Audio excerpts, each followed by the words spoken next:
किया कि हम उसी में उलझ गए। हमने कभी अपने परिवार में नहीं झांका कि हमारे बच्चे बड़े हो गए तो चाहे सरकारी चाहे सरकारी नौकरी में कहीं जुटे कि नहीं जुटे। उस लड़के के अंदर क्षमता है कि नहीं कि वो एप्लीकेशन लिख ले, कहीं अपनी समय बाणी से कहीं एक दूसरे को, पूरी दुनिया कम्युनिकेशन पे चलती है। हम इस गौर जरूर अपने परिवार पे गौर करें, क्योंकि नुकसान किसी समाज का, एक समाज का नहीं है, नुकसान सर्व समाज का है साथियों। मैं आपको बता दूं कि चुनाव लड़ने की बात जब जब आती है साथियों, हमारे भी मन में बहुत पहले रहता था कि हम MP MLA चुनाव लड़े साथियों, लेकिन चुनाव जरूर लड़े, लेकिन एक बहुजन समाज पार्टी की कार्यकर्ता की हैसियत में रहे साथियों। और हमेशा बहुजन समाज पार्टी 19 साल की उम्र में ही झंडी लगाने का भी काम किया, बूथ बनाने का भी काम किया।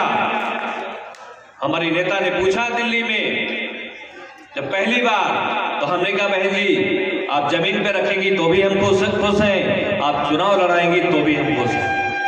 जब मुख्यमंत्री थी तब उन्होंने पूछा, तब हमको टिकट 2012 में बुला ली थी CM आवास, तो उन्होंने ये कहा कि बहुत लोग टिकट लेने आते हैं तो अपनी बात बढ़ा चढ़ा के कहते हैं, लेकिन ये मेरा कार्यकर्ता सही बात बोला। और तब से जो है चुनाव लड़ने का निरंतर मौका दिया। बहुत करीब से चुनाव 6000 यही खलीलाबाद में आपने अच्छा वोट दिया, 58,000 वोट मिलना ही अपने आप में बहुत बड़ी बात है साथियों। बस मैं इतना कहूंगा कि अगर रात होता है तो सवेरा भी होता है कि नहीं होता है। आज इनकी सरकार है साथियों, कभी ये भी 2000 वोट पाया करते थे आज के 16 साल पहले, कभी 2200 वोट, कभी 2400 वोट, और आज उनकी सरकार है। हमारे पास तो बहुत कुछ है साथियों। बहुजन समाज पार्टी इतने भ्रामक स्थितियों में भी जो है 58,000 वोट पाया, सिर्फ समाजवादी पार्टी 3,000 हम लोगों से ज्यादा वोट पाया। जबकि हजारों झूठ लोग बोले, बहन जी का वीडियो दिखाया, जबकि बहन जी अपने कार्यकाल में किसी भी समाज का उपेक्षा नहीं किया। लेकिन गेंद को ऊपर फेंकिए तो गेंद तो नीचे ही आएगा। जितना भी झूठ बोले हैं ये सब झूठे भी अब दोस्ती करने को तैयार है। ये कह रहे हैं भैया कि बहुजन समाज पार्टी तो के बगैर जो है असली काम नहीं हो पाएगा। लेकिन हमारी नेता को ऐसे नहीं आयरन लेडी कहा गया है। कभी नेता ने जो है अपने लाभ के लिए काम नहीं किया।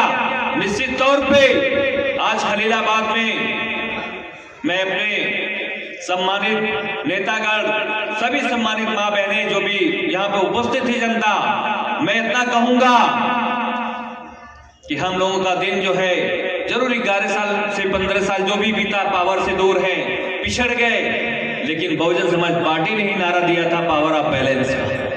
वो पावर ऑफ बैलेंस अब खलीलाबाद से शुभारंभ होने जा रहा है साथियों। मैं आपको बता दूं कि आज बहन जी के जन्मदिन पे हम लोग ढेर सारी दुआओं के साथ ये जरूर अपनी जनता को मजबूत करने का काम करेंगे कि 2024 का जब इलेक्शन आएगा, जिसको भी बहन मायावती जी टिकट दे के भेजेंगी, अगर ताबिज खान साहब को टिकट दे के भेजेगी तो हम लोग कदम से कदम चल के इनको जिता के भेजेंगे साथ। अगर MLC साहब को लड़ा देंगी चुनाव लोग कहते हैं कि हम लड़ेंगे, लड़ना इतना आसान नहीं साथी। जब लड़ना होता है तो लोग लड़ते हैं, तो उसकी लड़ाई ही नहीं हमारे बहुजन समाज पार्टी में। ये सर फोड़ने का काम अन्य पार्टियों में होता है। बहुजन समाज पार्टी तो एक डिसिप्लिन वाली पार्टी है। लेकिन मैं वही कहना चाहता हूं साथियों कि देश में और प्रदेश में सरकार, जनता ने फुटकर में नहीं, उनको थोक में वोट दिया है। ब्लॉक प्रमुख से लेके प्रधानमंत्री तक का पद दिया। अगर जनता के परिवार में कहीं न कहीं विकास होगा तो उनको वोट देंगे, और अगर नहीं होगा साथियों तो पूरे देश का इलेक्शन है, ये प्रदेश का नहीं है। ये छत्तीसगढ़, ये राजस्थान, ये मध्य प्रदेश, ये महाराष्ट्र, एक एक प्रदेशों से अलग जगह की साथियों। तो निश्चित तौर पे बहुजन समाज पार्टी बहुत मजबूत दिशा में आने जा रही साथियों।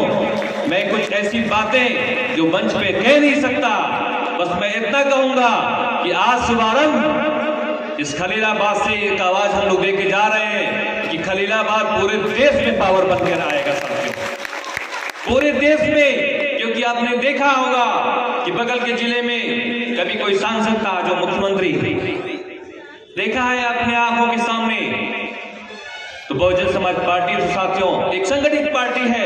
इतने बुरी कंडीशन में भी जो है 8 से 18% वोट हमारा टस से मस है साथियों। जो मड़ई में रहने वाला, जो सूखी रोटी खाने वाला, वो चाहे आफ्ताब आलम आ जाए, चाहे वो कोई भी आया हो साथियों, लेकिन वोट देने का काम किया है।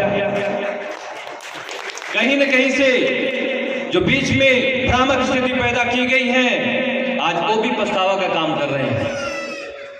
तो मेरे साथियों ज्यादा समय न लेके बस मैं इतना कहूंगा कि बहुजन समाज पार्टी के नेतागण हम सभी बैठे हैं। हम निश्चित तौर पे आज हमारी नेता का जन्मदिन है, हम लोग उनको क्या दे सकते हैं, उनके आशीर्वाद के तलबगार हम लोग खुद भी हैं। लेकिन ये जरूर दे सकते हैं कि खलीलाबाद को, संत कबीर नगर को एक मजबूत दिशा देके और बहन मायावती जी के सम्मान में हम लोग जरूर देने का काम करेंगे कि 2024 में हमारे नेता का वो अलग दिखेगा जो पहले आपको दिखता था, वो तेवर दिखेगा साथियों, क्योंकि आपके वोट में ताकत है। तो मैं यही साथियों अपनी हमारे जिला अध्यक्ष जी अब टहलना शुरू कर दी और हमारे बीच में हम लोगों के मुख्य अतिथि माननीय सुधीर साहब जी भी मौजूद हैं। हम लोग चाहेंगे कि ढेर सारी बातें उनका हम लोग सुने।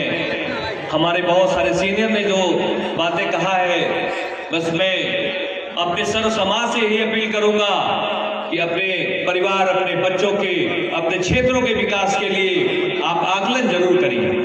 जो अच्छा काम करे, जो अस्थायी रूप से 100 सुनार के बदले 1 लोहार का काम किया हो, उसको जरूर इस बार 2024 में एक मजबूत दिशा देने की जरूरत है।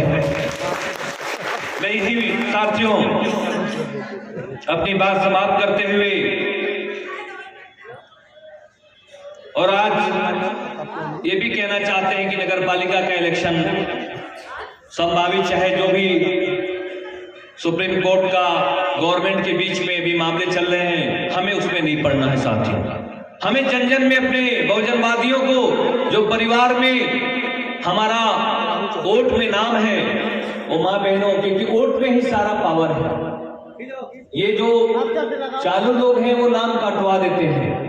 10 आदमी पर एक का नाम काट दिए तो लाखों पे समझ लीजिए आप कितना हो सकता है, 10,000 वोट हो गया। अब एक विधानसभा से अगर वो 10-20 हजार वोट काट दिए तो 5 विधानसभा से हो गया 50,000 से 1 लाख। तो अपनी मजबूती करने की जरूरत है कि जो बच्चे बड़े हो गए हैं, जिनका नाम कट गया है, उन सदस्यों का नाम बढ़वा के उसकी कॉपी अपने पास रख लें। उसके बाद आने वाले दिन में ये नजारा दिखेगा और ये खलीलाबाद से पूरा देश दिखेगा साथियों। ये वादा है आफ्ताब आलम का। मैं यही अपनी बात खत्म करता हूं।